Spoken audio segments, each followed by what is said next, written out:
The ayes to the right, 286. The noes to the left, 344. The Brexit breakthrough the British Prime Minister had staked her political career on has been defeated. The country remains in confusion. Mr. Speaker, I think it should be a matter of profound regret to every member of this House that once again we have been unable to support leaving the European Union in an orderly fashion. The implications of the House's decision are grave. Britain now has only 2 weeks to find an alternative way forward.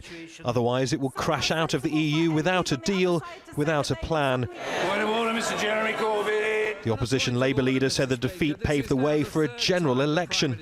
Mr. Speaker, the House has been clear. This deal now has to change. There has to be an alternative found. And if the Prime Minister can't accept that, then she must go, not at an indeterminate date in the future, but now, so that we can decide the future of this country through a general election.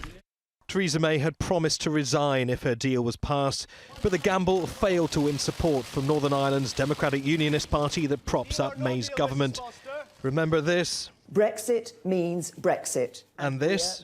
We're very clear. We will be leaving the EU on the 29th of March 2019 at 11 p.m. What do we want? Brexit! The original deadline date is hugely symbolic for the Prime Minister and for 17 million people who voted for Brexit. The failure to leave the European Union on time has infuriated Brexiteers. They've gathered outside Parliament on the day in which the UK was meant to be leaving the EU.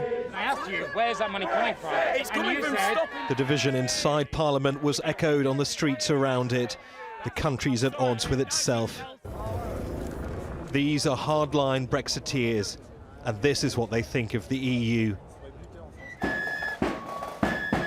So how can Britain move forward from here? Well, it may have missed the opportunity for an orderly exit on May the 22nd, but Theresa May could still give her deal another go, possibly even next week.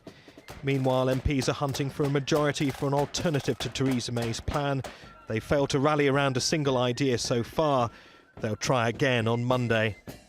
A second referendum, a general election, another Brexit extension. Anything now seems possible, but British politics remains paralysed. Neave Barker, Al Jazeera, Westminster.